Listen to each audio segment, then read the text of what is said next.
Okay, hello everyone. I'm Chinyere. My name is Chinyere Mbachu from University of Nigeria. And this morning, we share my screen.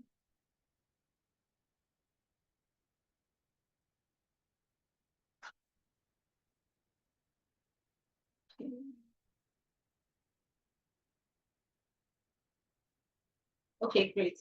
So in this webinar, we are going to be sharing experiences on applying the urban health capacity assessment response resource toolkits in Ghana and Nigeria. And I'm going to start by giving an overview, very brief overview of the resource toolkit. And then I'll hand over to colleagues, Delali from University of Ghana and Ifeanyi from University of Nigeria to share country experiences and present experiences of actually applying the resource toolkit among local governments, stakeholders, and after their presentations, we will invite LGA leads who participated in the assessment to just briefly share their own experience or key takeaways, and then we'll open up for discussions and questions and comments. In the meantime, please note any comments or questions that you have, and then when the floor is open for discussion, please raise them. Alternatively, I think we can also drop our comments and questions in the chat box. Thank you very much. So just a little bit of background on, why the toolkit. I mean, we all know recent estimates show that more than half, about 55% of the world population reside in urban areas, and this is expected to increase to 68% thereabouts by 2050. And most of the future urban growth will happen in developing countries. I mean, it's currently now happening in developing countries and will continue to happen in developing countries. And it's also estimated that about 40% of this urban growth is actually in urban slums. So not like there's a real urban development happening, rather it's just slums that are springing up, and slums, are lacking safe water, sanitation, hygiene facilities. They are relying on fossil fuel and causing more pollution, increasing vulnerability to climate change, and all of that. And all of this puts urban dwellers at a greater health risk.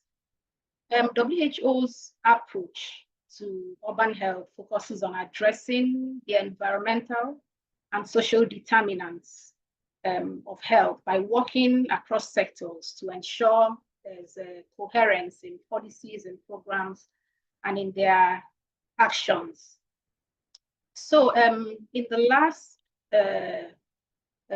Global Symposium on Health Systems Research, that was Nagasaki 2024, WHO launched an urban health capacity assessment response resource toolkit that comprises a primer, an action guide, and some videos. And following that, I mean, this guide is actually supposed to, or this toolkit is actually supposed to guide policymakers and practitioners in any sector, and with the skills and knowledge that they need to assess and strengthen capabilities to work collaboratively across sectors to achieve urban goals, and to do this in a way that it actually benefits health. So the toolkit actually defines urban health as health of all urban dwellers, as well as the holistic and intersectoral way of working in urban environments that positively influences health. It refers to urban health goal as a specific object of an ambition or effort within an area of urban policy or practice that will ultimately also improve health. And an example is access to and quality of drinking water, because this will ultimately also reduce communicable disease. So that's an example of urban health goal. It also defines the urban sector as a toolkit as the traditional competencies or domains of action that are related to urban governance. And these are issues around which municipal administrations tend to be structured. So issues around the provision of water and sanitation, solid waste management, housing, energy, land management. So the assessment actually recommends a whole of society approach to deciding what urban health goals are and how to achieve them. And this involves entails involving formal and informal institutions in identifying and defining what the urban health goal is. So basically, there are 3 questions that are asked when using this toolkit. So can we achieve our urban health goal, or when conducting this urban health capacity assessment? Can we achieve our urban health goal? Are the capacities in place? And then what needs to be done? The capacities refer to knowledge, skills, and abilities and their application. And these capacities are those that are required for integrated, coordinated, multi-sector practice and policy making that creates urban health. So they are considered as connective capacities because they are bringing together sector-specific technical and policy knowledge, skills, and abilities. They are capacities that require cross-sectoral governance or multi-sectoral or intersectoral governance and action. And these are also capacities that enable multi-level, multidisciplinary urban policymaking and practice. So they are called connective capacities. And there are 4 areas of connective capacity. And I mean, it said that for cities to be strategically capable, that they require these 4 areas of connective capacity. So information-based decision-making, policies and programs, innovation and change, resource allocation and management, partnerships and participation and knowledge sharing.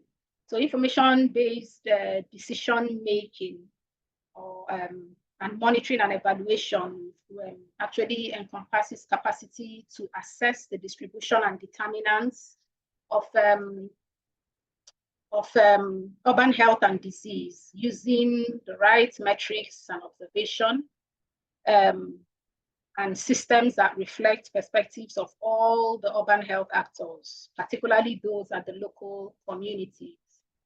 Then the policies, programs, innovation, and connect and change connective capacity refers to the capacity to think, reflect, act strategically on interventions and to implement plans, innovations, practice, and programs. For resource allocation and management, it would encompass human resources, financial resources, and infrastructure, and ensuring that these resources are sufficient and efficiently allocated to the right issues and problems. And then for partnership, involve co-designing, implementing, and co-producing interventions that effectively engage across sectors and stakeholders, including formal and informal. So this assessment is actually also done at 3 levels. So for each connective capacity, it's assessed at 3 levels. So individual, organizational, and systemic. So there are 3 levels of connective capacity: individual, that's a person's competencies, skills, knowledge, attitudes; organizational capacity to address factors that support workforce effectiveness, including leadership, resources, systems, and workplace culture, human resource management. And then systemic capacity, it requires combinations of individual and organizational expertise, as well as shared system-wide goals and resources, like decision-making forums, communication structures, knowledge sharing platforms, for example, where all sectors can contribute and learn, for instance. So there are 5 steps in the process. The first step, the scoping, profiling. Second step, information gathering. The third step, analysis and recommended actions. The fourth step, and then the fifth step will be review and reporting. So there are 5 steps in the capacity assessment process. So before the scoping starts, there's a setting up of team. So preparing and setting up the team, identifying who the key stakeholders are, and inviting them, these stakeholders. The prepping also would also involve reading the primer and action guide, watching the videos. Videos were very helpful to watch, and then setting up the process, agreeing on a process, on an agenda and timelines and all of that. And also defining the shared goal. So the defining the shared goal is also a part of the prepping. Then in the step 1, that's a scoping meeting. So it involves introducing the purpose, process to them, identifying the health goal or validating the health goal, the challenges, and then the capacities. So there's a step 1 table that is completed at the end of the scoping. And then the step 2 is the profiling, where capacity levels are then identified, and then information gaps are also identified and ways of addressing them agreed on. Then the step 3 is the gathering information. So the gaps that were identified in step 2 of profiling are then filled through primary data collection methods, maybe key informant interviews or reviewing records and all of that. Then the step 4 is analysis and recommended actions. It entails reviewing, analyzing the information, proposing actions, and they are important. So there's some kind of prioritization of actions that happens in step 4. And then the final step is then drafting, reviewing, producing the reports, and identifying a mechanism for monitoring progress. So I think I'm going to stop here, maybe just to also highlight that at the profiling, what actually happens is that capacities that have been identified as needed are rated 1 to 3, where 1 is no capacity and 3 is demonstrated capacity. 2 is that there's capacity in place or partially in place, but not demonstrated, not being used or funded sustainably. Then 0 is given to for where there's not enough information to provide a rating. So any capacity that is rated 0 is then information gathering needs to happen for that capacity self-assessment. So I think I'm going to stop here, and then I'll hand over to Delali to share from Ghana experience. Hello, and thank you very much. Please, can I get access to share my screen?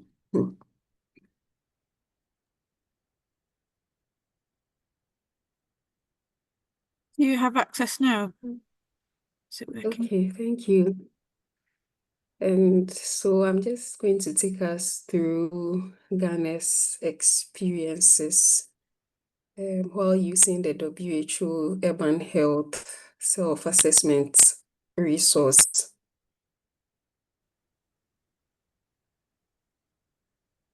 For Ghana, the methodology we used, I think we had to identify the local government leads. And so for the two sides, we used two different methods. For one of the sites, we had to get the municipal health director to nominate somebody from the assembly.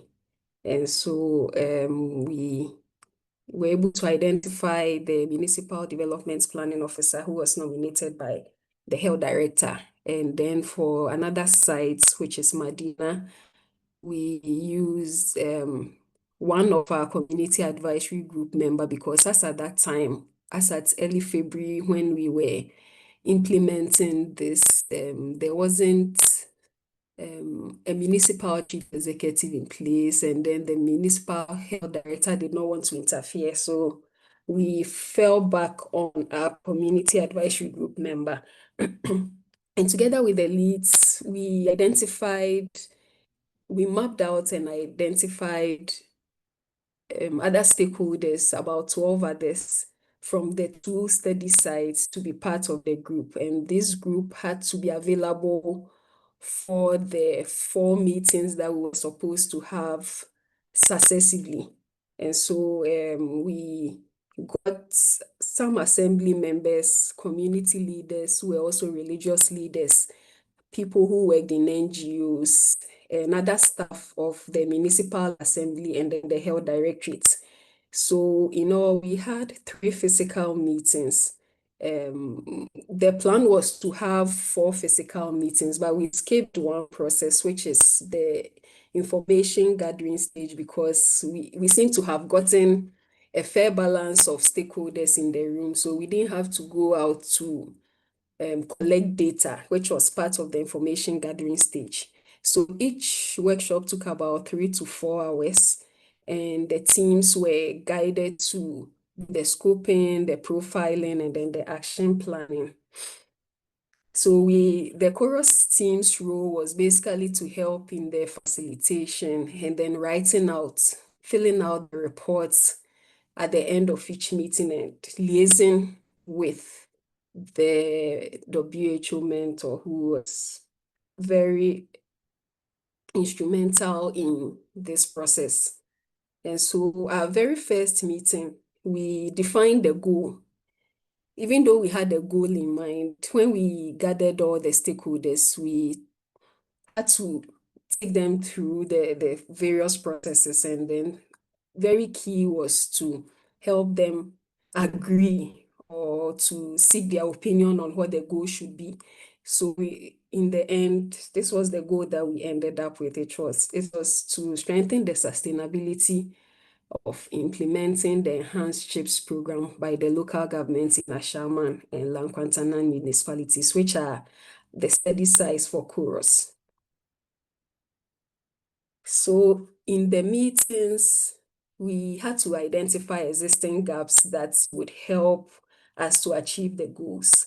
And according to the local government reps that we had, they said currently there existed a strong understanding of confidentiality of protocols by the health workers, which also later came up as a gap.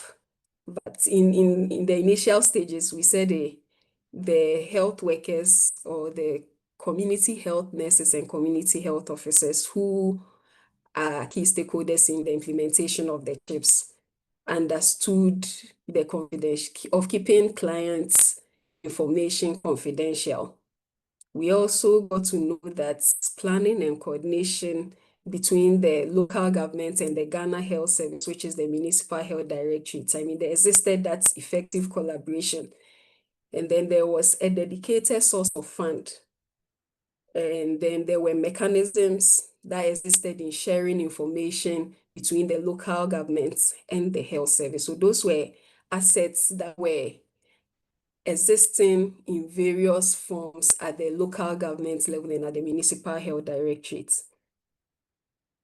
And gaps that were identified, I mean, we have a whole report on it, but I just have to tease out some points to just highlight in this presentation.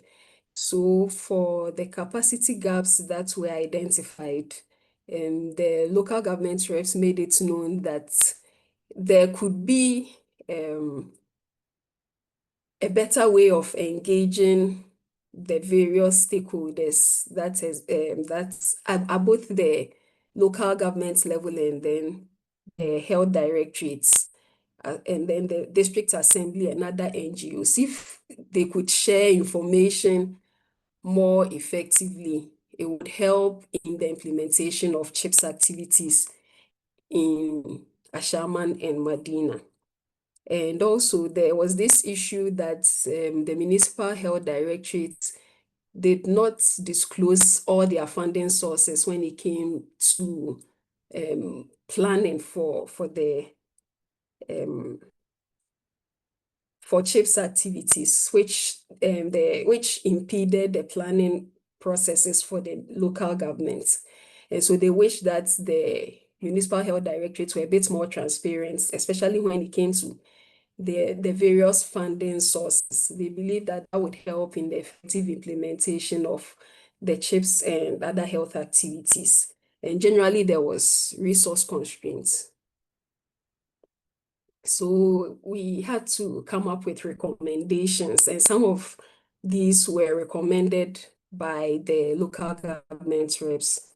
So they were hoping that the CHOs and the CHNs who implement the CHIPS could have some quarterly training on data entry, data management, and data analysis. We got to know that it was quite challenging for these health workers to even appreciate data. And so we, during the meetings, it was recommended that, like, starting from immediately, if we could propose this to the assembly or to the Municipal Health Directorate, it will help in strengthening CHIPS activities in the two municipalities. And then the local government reps who were also present, which there will be some in-service training for them as well on GIS, using GIS to collect data and use drones to collect data, and then the use of tablets. So they wish that would also be good for them to gather more data to help in the implementation of the CHIPS. They were also hoping that starting immediately and without the requirements for so much resources, there could be the display of the code of conduct and patient charter facilities to inform clients about how it's important for them, or how it is for them to know that a health worker is supposed to keep their information confidential, and then the available sanctions when there are breaches. They believe that since some community health officers, I think I mentioned earlier that it was a strength that it was a capacity asset that a lot of the health workers could keep clients' information confidential, but it also became one of the recommendations that community or people in the community who are supposed to patronize the CHIPS, they also had issues of health workers, the community health officers, divulging confidential information about them. So they wish that the health workers would get to know more about why it's important for them to keep their information or data confidential. So there was the need to let these community people know their rights as clients who are using the chips.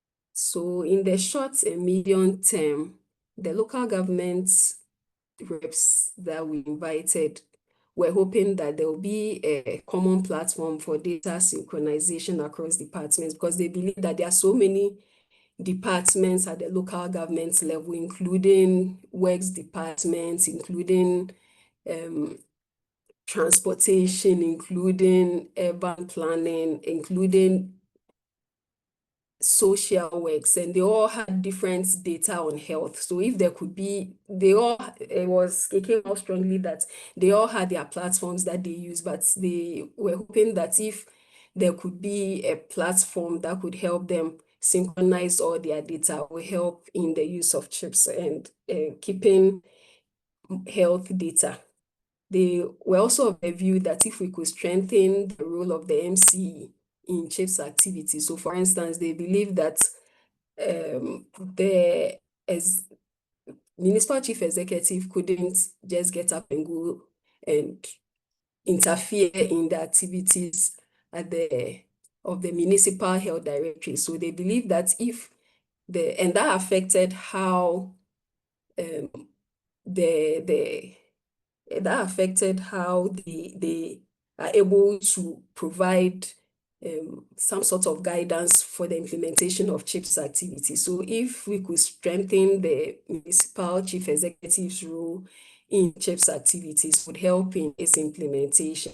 And as usual, there was the issue of inadequate resources. If more resources could be allocated to the municipal assemblies, there would be the effective implementation of CHIPS. So based on our perspective, we had issues initially with bringing the two communities together. One is very far from a meeting space.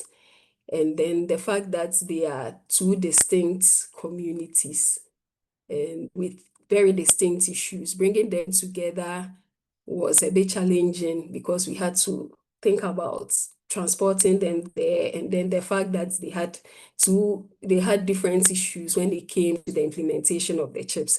But what helped was the fact that we gave everybody a platform to share their view, and whenever there wasn't the agreement between the groups, we spent a lot of time deliberating to ensure that we came to a consensus. So they learned from each other, and at the end of the period, there were exchange of contacts, and then there was the desire to get to know more about each municipality. So there was the friction at first, and then there was the desire for both teams to get to know more about each other. Yeah, so I mean, there was the fostered collaborative decision making. So the next steps, we have put together about a 20-page report, and the plan was to share them with the municipal chief executives and all other stakeholders who are mentioned in the report.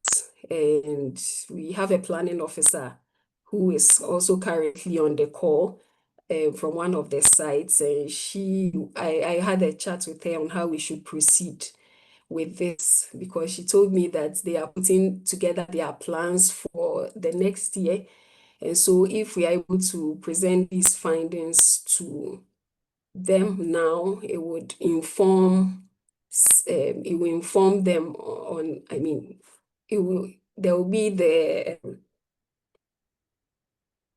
would incorporate some of the recommendations that we have from the exercise that we held with them. So, I mean, I told her that I will discuss it further with our team lead, our co-PI, so that we see how we can proceed with this one. There's also a case study that the team intends to work on to share the learnings and outcomes for the WHO website. And so this is it for the Ghana team. Thank you very much, Delali. So if anyone got to you to share experience from the Nigerian team.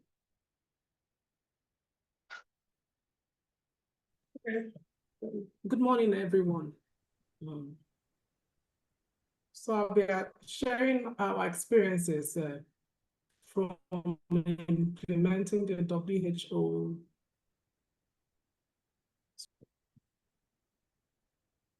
I hope you can see my slide now. Yeah, we can see it. Do you want to put it in presentation mode?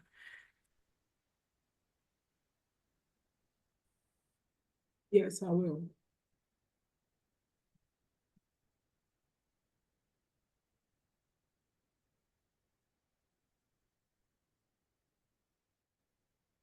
Okay.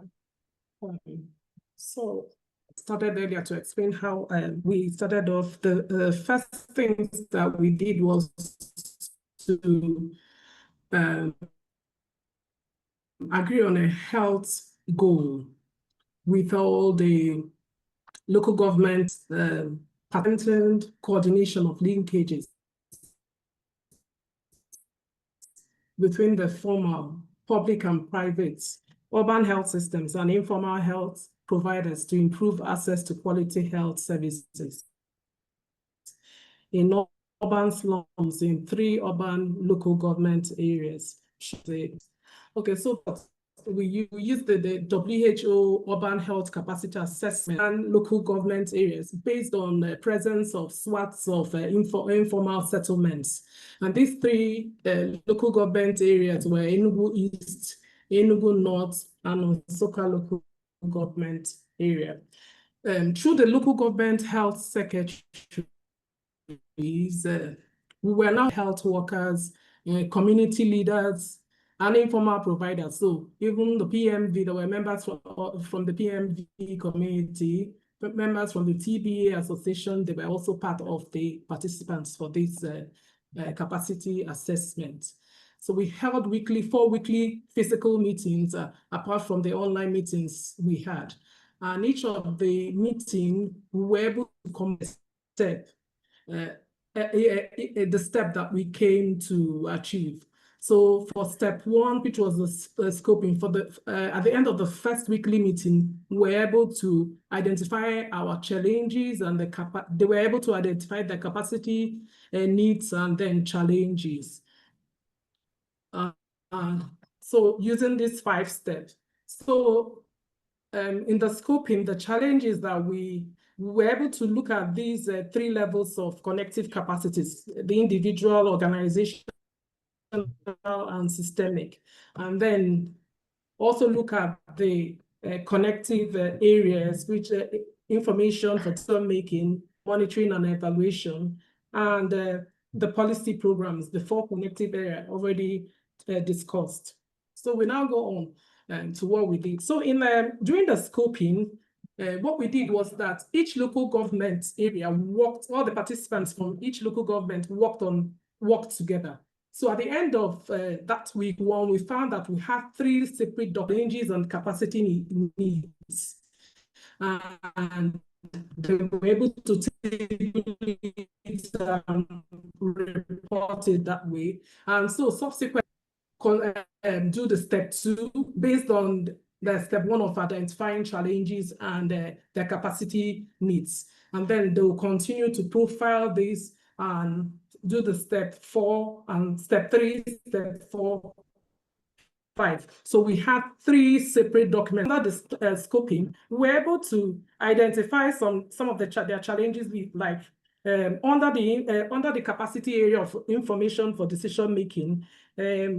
Some of the challenges, specific challenges that they needed to address this health goal that we have agreed on was lack of timely available data for monitoring and evaluation. Another that they identified was inadequate human resource knowledge and skill to collect the needed data. Then under policies and program innovations, they were also able to identify some challenges, which included lack of sustainable planning and government ownership of the programs. And based on this, they were able to now write properly their capacity needs. So for instance, the challenge of lack of timely available data, they identified the capacity needed was data to be generated and made available on timely basis for monitoring and evaluation. And so for the second one, I also said, which I said the challenge they identified was inadequate human resource. So the capacity need identified there was need for more skilled workers. And in trying to do this scoping, we were able to identify it as either an individual need, so either as under the individual level or organizational level or systemic. So some of them were either classed as an individual capacity need, or it was a systemic capacity need or organizational need. So maybe when you go through our full report, you could see how we were able to class this at the different levels. And some capacities were both classed either as individual and as organizational.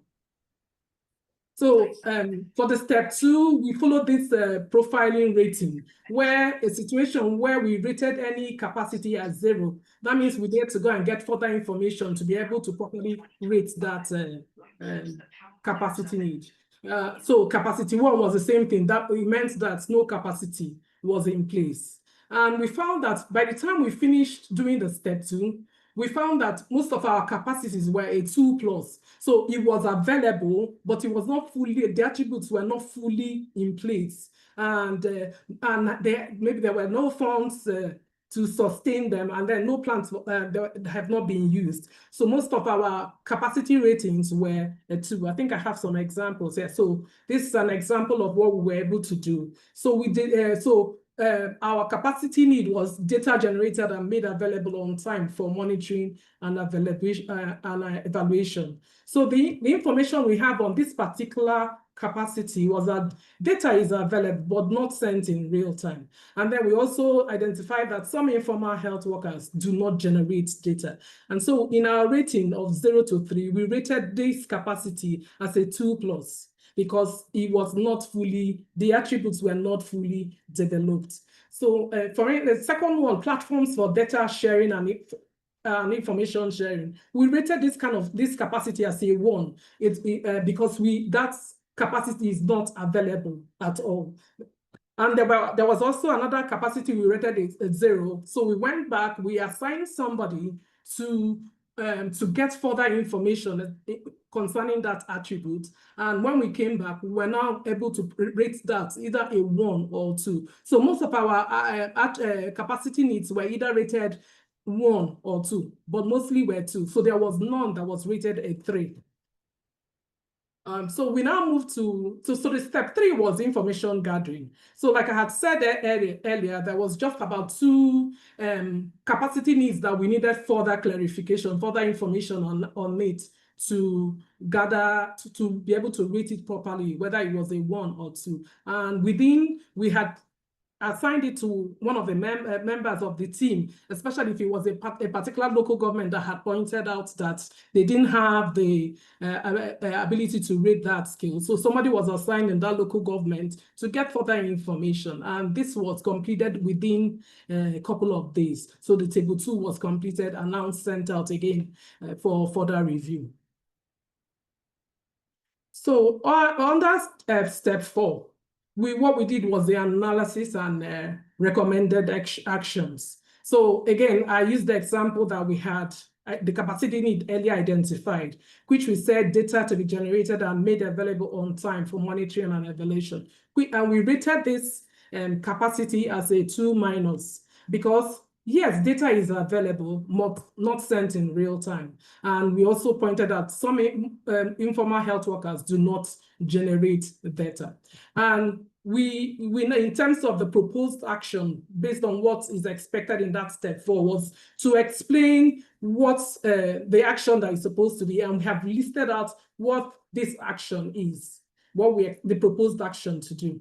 And in STEM 4, it's also expected that you are going to, each action you have listed out, you are supposed to say whether it's a high priority action, medium, or low. So for this action, this particular capacity, we had the local government participant had rated it a high because they said data is important in health decision making, so it must be priority. And so step 5 was reviewing and reporting all that we have done in the past 4 weeks.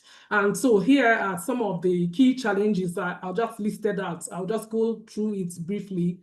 So for under the capacity area for information for decision making, they have pointed out that some challenges were lack of timely available data, inadequate human resource, difficulty in interpreting and understanding data, and then use of data for decision making are some of their challenges. Under policies, under the capacity area of policies and programs and innovation, the challenges pointed out were lack of sustainable planning and government ownership of programs and failure to adhere to established themes. Under the allocating and managing resources, the key challenges identified were lack of sustainable funding, corruption and lack of accountability and transparency. And then another one was inadequate funding and allocation of resources. Under the capacity area of partnership, the key challenges were difficulties with assembling the team of mixed stakeholders from formal and informal sectors, and then difficulty in achieving consensus opinions among stakeholders. And based on the challenges we identified under the capacity needs, we listed some of these capacity needs. So for under information for decision making, these were some of the capacity, prioritized capacity needs. So including the need for platforms for data and information sharing. If we're going to have a cross-organizational information sharing for information and decision and planning. So we needed platforms for that.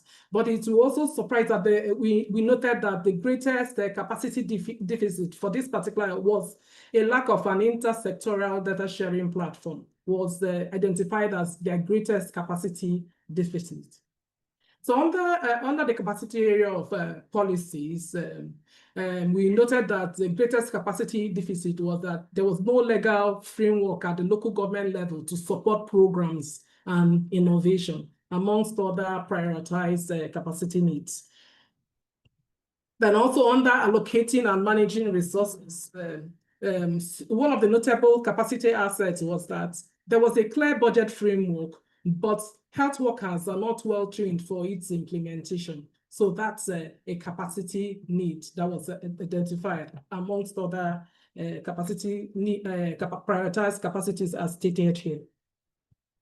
Then under partnership for participation and knowledge sharing, the prioritized capacity was the need for advocacy skills, and then improved ability among local government health management authority to undertake stakeholder analysis. And so we, at the end, they were able to recommend the following priority actions. So they were able to either, for each capacity need, they were either able to term it as a high priority need or a medium or low priority. And they also were able to specify whether it was a short-term action that needed to be implemented. So some of these capacity needs were either classed to be the action required was to be done within 3 months, within 6 months, within 1 year. And so we have listed some of them. So some of the short-term actions to be implemented in 2 months were that local government health management authority to make service delivery data collection compulsory. And then that in 3 months, develop a functional platform for capturing and displaying data.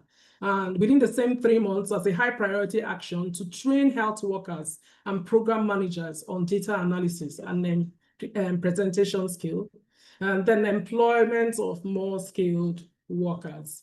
So recommended priority actions that were termed medium term even though they should also be implemented within a certain time frame. Like for example, training of untrained health workers, it was termed a short term. Although it's a medium term priority action, but should be done within 1 month. Introducing peer learning, mentorship, supportive supervision was also termed a medium term. And for actions that should be implemented within 3 months were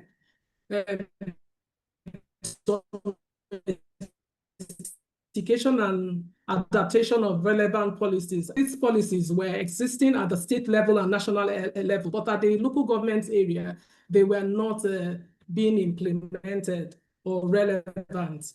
So another action to be implemented in 3 months was provision of monitoring and evaluation tools, amongst others. So the only for this particular during their experience, that it should be done within 1 month, the training the untrained health workers and informal providers on data interpretation and skills. So our next steps were to present to the chairman of the local government authority and the executive secretary of the state primary healthcare development agency. So one of the reasons that we had chosen these 2 people were they had the financial power to be able to implement these proposed actions. And then for the second executive secretary, she oversees all the primary health center, and so had to be carried along with this. So after the presentation, it's expected that the chairman and the executive secretary are to propose a timetable for the implementation. And then we also plan that to apply this process to help them to apply this process to other urban health local governments, because we only worked with only 3 out of the 17 local governments in Enugu, Nigeria. Okay. So thank you very much. Okay. Thank you very much, Ife.